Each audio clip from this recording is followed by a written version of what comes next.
રાખવાનું, હાજી હાજી કરવાનું. રામ કે આ કામ કરી આવો, હાજી. આ કામ કરી દો, હાજી. એ હાજી હાજી કરે ને એ વ્યક્તિ હરખી સેવા કરી શકે. એટલે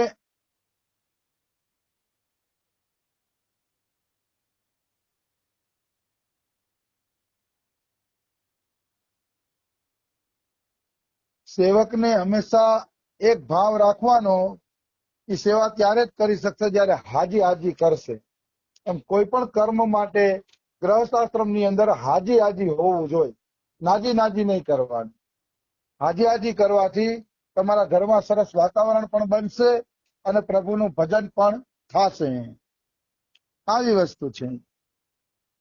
તો આ રીતે મનકોજી બોદલાનું આખું પરિવાર સદાચારી અને સેવાભાવી હતું. ઘરમાં ધન તો ભરપૂર હતું, અનાજના કોઠા ભરેલા હતા, મોટી ગૌશાળા પણ હતી અને ભેંસો પણ હતી, ઘણું બધું હતું એને. હવે એક વખત શું થયું, એ બરાર પ્રાંતની અંદર દુકાળ પડ્યો. દુકાળ પડ્યો એટલે માણસોને ખાવા પીવાના સાસા પડવા માંડ્યા. એમ કે દુકાળ એવો હતો કે માણસો ઝાડવાના પાંદડા પણ ખાઈ ગયા. પછી પાંદડા ખાઈ ગયા પછી તો કઈ ખાવા જેવું રહીએ નહીં, એવી એક દશા થઈ ગઈ દુકાળની અંદર. તો મનકોજી બોદલા એની પત્નીને શું કહે છે, એ બહુ સરસ કહે છે મનકોજી બોદલા कि देखो आज भगवान ही भूखे और दरिद्र के रूप में हमसे पूजा चाहते हैं. આ બે પતિ પત્ની એકાંતમાં વાત કરે છે કે આપણે તો ભગવાને ઘણું બધું આપ્યું છે, તો આ જે ભૂખ્યા માણસો છે, આ દુખિયારા માણસો છે કે એ બધા છે દરિદ્ર નારાયણી કે, અને આપણી પાસે ભગવાન આપ્યું છે તો આપણે આ દરિદ્ર નારાયણની સેવા કરવી જોઈએ. પતિ પત્ની બે વાતચીત કરે છે. घर में जो अन्न धन है वह उन्हीं की कृपा का प्रसाद है. भूखों को अन्न, प्यासे को जल, नंगों को वस्त्र और रोगियों को औषधि देना ही भगवान की शक्ति पूजा है. जो भगवान की पूजा अनेक प्रकारे थाय. અમે માનો વિરક્ત છીએ, ભિક્ષા માગીને માનો જીવીએ છીએ, પૈસાનો સંગ્રહ જ નથી કરતા, તો અમારે ભગવાનની પૂજા કેવી રીતે થશે? શાસ્ત્રના વાંચન દ્વારા, ભગવાનના ભજન દ્વારા, સત્સંગ દ્વારા, કીર્તન દ્વારા અમે ભગવાનની પૂજા કરી શકશું. પણ માની લો કોઈ ગ્રહસ્થ છે અને ધન ધાન્યથી સંપન્ન છે, તો એ કર્મયોગી હશે તો એ ભગવાનની પૂજા કઈ રીતે કરશે? આમાં લખ્યું એ પ્રમાણે ભૂખ્યાને અન્ન આપવું, ગૌને ચારો આપવો, એ પણ કર્મ કરતા કરતા ભગવાનની પૂજા કરી શકે. અહીંયા કને મનકોજી બોદલા એમ કે છે કે દુકાળ પડ્યો છે ને આ બધા માણસો મરે છે, તો મરે એના કરતા આપણું ધન એની પાછળ આપણે વાપરવા માંડીએ, જેથી આ લોકોને અન્ન ને એવું બધું મળે. પત્ની એવું નહીં કે પત્નીને પૂછ્યા વગર કામ કરવાનું. માનો તમારે દાન પણ કરવું હોય તો એકબીજાને પૂછીને કરવું, કારણ કે એકબીજાની સંમતિ હોય ને તો દાન કરવામાં મજા આવે. પછી એવું થાય કે ચોરી છુપીથી દાન કરો, પાછળથી ખબર પડે કે આ ચોરી છુપીથી દાન કરે છે, પછી એવું ક્લેશ અને અવિશ્વાસ ઉત્પન્ન થાય. પરિવારની અંદર ક્લેશ અને અવિશ્વાસ ઉત્પન્ન થાય, એવું ક્યારેય કરવું જોઈએ નહીં. મને એક બે બહેનો પૂછતા હતા કે ભાઈ અમારે આમ ચોરી છુપીથી દાન કરવું હોય બાપાને, આમ તો અમે નથી કરી શકતા, કરાય કે નહીં? હું તો એનું સમર્થન કરતો નથી. ઘરનાઓને પૂછીને પ્રસન્નતાપૂર્વક જ દાન કરવું, નહીતર દાન કરવું જ નહીં. આ મનકોજી બોદલાને જો પતિ પત્ની બે વાત કરે છે કે આ રીતે દુકાળ પડ્યો છે તો તારી આજ્ઞા હોય તો આપણે દુખિયારા પાછળ અન્ન અને ધન વાપરવું છે કે આ ભગવાનની એક પૂજા છે કે, તો તું આ કર્મયોગ કરવા તૈયાર છો કે? पर देखो कहीं दान का अभिमान न आ जाए, कृपा करके ही भगवान पूजा स्वीकार करते हैं, यह भाव बना रहे. કેટલી બધી દિનતા છે મનકોજી બોદલાની કે આપણે દેશી તો ખરા પણ એવો ભાવ નહીં રાખીએ કે આપણે આપીએ છીએ. આપણે એમ માનવાનું કે આ રૂપમાં ભગવાન આપણી પૂજા સ્વીકાર કરીને આપણે ધન્ય કરે છે, એવા ભાવથી આપણે આ દાન આપવાનું છે. અમારા સદગુરુદેવ ભગવાન, મેં મારી નજરે જોયેલી વાત કરું છું, સંતો જમવા આવ્યા હોય ને એટલે પીરસાવા આવે અમારા સદગુરુદેવ ભગવાન. તો પીરસાવા આવે ને તો સંતો એમ કે બાબા આપ રહેવા દો, આપ ને પીરસો, આપ રહેવા દો. તમારા બાબા શું કે, અરે અમારું સદભાગ્ય છે કે તમે સંતો જમવા આવ્યા, તો શાસ્ત્રોમાં સંતોને જમાડવાની જે મહિમા લખી છે એનું ફળ અમને મળ્યું, તમે આવ્યા તો ફળ મળ્યું, નકર શું ફળ મળે? તમારા બાબા એમ કહો સંતોને હાથ જોડી.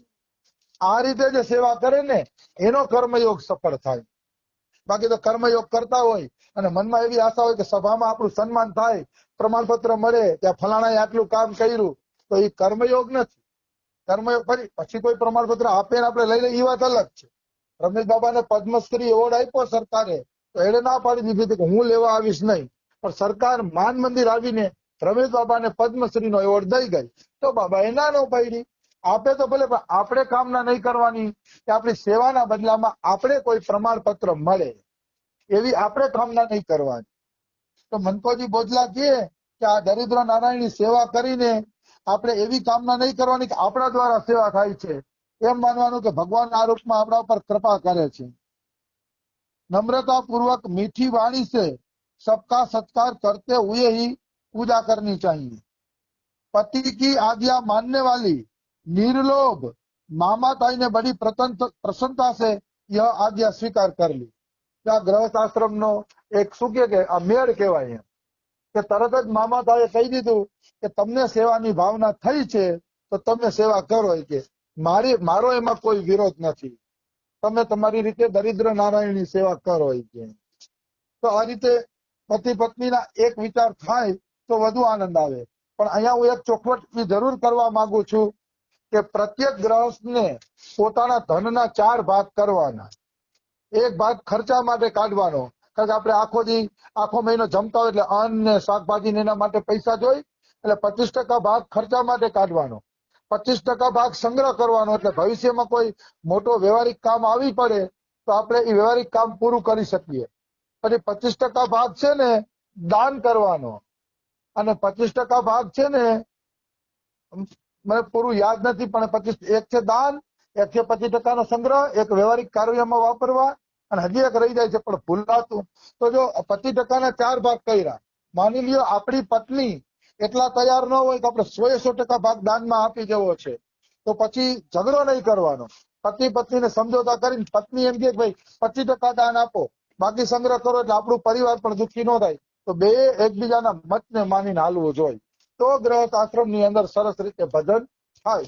આમ તો મને આ દાનની એની વાતો ગમતી નથી, પણ આ ચરિત્ર આવ્યું એટલે ખાલી સમજાવવા માટે હું તમને કહું છું, એટલે તમને ખ્યાલ આવે. મને તો ભજનની વાતો વધુ ગમે, ભજન કરો તમે. પણ આ તો આ પ્રસંગ આવ્યો છે એટલે હું તમને સમજાવું છું. તો કહેવાનો મારો ભાવ શું છે, બધાએ સમજોતી કરીને જ દાન ધર્માદો કે ભજન ને એ બધું કરવું જોઈએ, એટલે ઘરમાં ખોટો ક્લેશ ઉભો થાય નહીં. અમારું સુરતનું જે ગ્રુપ છે ને, જે બરસાના આવે છે સુરતનું ગ્રુપ, એ લોકો 1000 રૂપિયામાંથી 10 રૂપિયા ભાગ દાનનો કાઢે છે, અને રમેશ બાબાની યાત્રામાં 3-4 કરોડના જે ચાવલ ખાય છે ને બધા, એ ચાવલનો પૈસો એ સુરત વાળા આપે છે. બધા મોટા ઉદ્યોગપતિઓ પૈસા વાળા છે, પૈસા તો કે સુખી છે, એટલે સુરતનું ગ્રુપ ખાલી રમેશ બાબાની યાત્રામાં ચાવલ પૂરા પાડે છે, કારણ કે એ લોકો પોતાના ધન સંપત્તિમાંથી 10મો ભાગ દાનનો કાઢે છે. આવી વસ્તુ છે, દાન કાઢવું શાસ્ત્રમાં ફરજિયાત જ કીધું છે. બધું તો આપણો અધિકાર છે જ નહીં. એમ કે છે 10% ડોંગરી મરાય દાનનું, પણ હવે દાન છે ને દેવાની જગ્યા હારી નથી રહી, એટલે હું એ વિષય ઉપર બહુ બોલતો નથી. જો સતયુગ હોત તો હું ચોક્કસ કહેત કે ભાઈ 10% તમારા ધનનો ભાગ દાનમાં જવો જોઈએ, પણ અત્યારે તો કઈ દેવા જેવું જ રહ્યું નથી, કારણ કે જ્યાં દાન આપો છો ને ત્યાં ખિસ્સા ભરવાની વાત છે. એક જગ્યાએ અમે મંદિરમાં દર્શન કરવા ગયા, વૃંદાવન દર્શન કરવા ગયા ને, તો ધરાર એને કીધું ગૌસેવામાં લખાવીને જાવ, એને રાખ્યું એવું દર્શન કરીને નીકળો ને, એટલે ગૌસેવાનો ફાળો લખતો હોય ત્યાંથી જ તમારે નીકળવું પડે, એટલે કંઈક તો લખાવવું જ પડશે, કારણ કે દર્શન કરવા આવે ને એને અમે લખાવ્યા વગર જવા નથી દેતા. એટલે કીધું ચાલો 100 રૂપિયા લખી નાખો, એને 100 રૂપિયાની અમને ચીટકી બનાવી દીધી, પણ ચીટકી કેવી બનાવી, ઓલી ઝેરોક્સ કોપી વાળી નહીં, ખાલી આગળનું પાનું હતું એમાં લખી નાખ્યું આના તરફથી 100 રૂપિયા મળ્યા છે, પડતરથી ચીટકી ફાડીને આપી દીધી, નીચે ઝેરોક્સ કોપી થઈ નહીં, એ પૈસા ક્યાં જવાના છે? ઝેરોક્સ કોપી હોય તો મંદિર વાળા સાંજે બધા પૈસાનો હિસાબ લઈ શકે, ઝેરોક્સ કોપી વગર ચીટકી આપી દીધી. એટલે કહેવાનો ભાવ છે અત્યારે દાન દેવા જેવો જમાનો નથી, એટલે ભજન ઉપર વધુ ધ્યાન રાખવું. એટલે ખાલી હું તમને સમજણ પડે એટલે આ બધી વાતો કરું છું. આવી વસ્તુ છે. તો મનકોજી બોજલા અને એમના ધર્મપત્ની 2 જણાના મત એક હતા, એટલે એને દરિદ્ર નારાયણની સેવા ચાલુ કરી. ભૂખ્યાઓને અન્ન, નિર્વસ્ત્ર અને વસ્ત્ર, અનાથોને આશ્રય, દેવા માંડ્યા ઈ. તો બધાને ખબર પડી ગઈ કે અહીંયા ભાઈ અન્ન મળે છે. એટલે ભૂખ્યા દુખિયા આજુબાજુના જે ગામના લોકો હતા ને એ બધા મનકોજી બોધલાને ત્યાં આવવા માંડ્યા, કારણ કે ત્યાં એમને જમવા માટે અનાજ મળતું. એટલે ધીરે ધીરે ધીરે માણસોની સંખ્યા વધતી ગઈ અને મનકોજી બોધલા અને મામાતાઈ એ પ્રેમપૂર્વક બધાની સેવા કરવા માંડ્યા. હવે માણસો વધતા ગયા પણ ધન તો વધતું નથી ને, કારણ કે અકાળ પડ્યો તો અકાળમાં તો આનું બિચારાનું ધન કેવી રીતે વધે. એટલે ધીરે ધીરે અહીંયા લખે છે અન્ન સમાપ્ત થયું, પછી વસ્ત્ર સમાપ્ત થયા, પછી સોના અને રત્ન હતા ને સોનું ને રત્ન વેચીને પણ સેવા કરી નાખી. એ તો પરાકાષ્ઠાના પ્રેમી હતા એટલે અન્ન અને વસ્ત્રની પણ સેવા, રત્નની સેવા કરી નાખી. પછી એવું થયું કે એને પોતાના પશુ વેચી દીધા અને સેવા કરી. છેલ્લે પતિ પત્ની બે બીજાના ખેતરમાં મજૂરી કરવા જવા માંડ્યા અને એ મજૂરીમાંથી એના બાળકોનું પાલન પોષણ થવા માંડ્યું. મતલબ એની પાસે એટલું બધું ધન હતું, એ ધન એને એટલું દાનમાં આપ્યું કે બે જણા ખેતરમાં મજૂરી કરવા માંડ્યા. એટલી હદે એને દાન કર્યું. આવી વસ્તુ છે. પણ તોય અહીંયા લખે છે इस त्याग में वे बहुत प्रसन्न थे. भोग का आनंद तो मादक होता है, दुर्गुणों को जन्म देता है, क्षणिक होता है और उसका अंत कष्ट, रोग और शत्रुता और नरक में होता है, किंतु त्याग का आनंद तो सच्चा आनंद है. મતલબ આ લોકોનું બધું લૂંટાઈ ગયું હતું, પોતે મજૂરી કરવા જવા માંડ્યા હતા, તો બે માણસ પ્રસન્ન હતા. શું કામ બે માણસ પ્રસન્ન હતા? તો કે એ પૈસાના એને ભોગો ભોગવી નાખ્યા હોત તો એને ક્ષણિક આનંદ મળે, પણ દાન દેવાથી એને સાત્વિક આનંદ મળ્યો. એટલે બે જણા પતિ પત્ની પ્રસન્ન હતા એના પોતાના દાનથી. એના ત્યાગથી वह हृदय को निर्मल कर देता है, उससे समस्त सद्गुण जाग उठते हैं.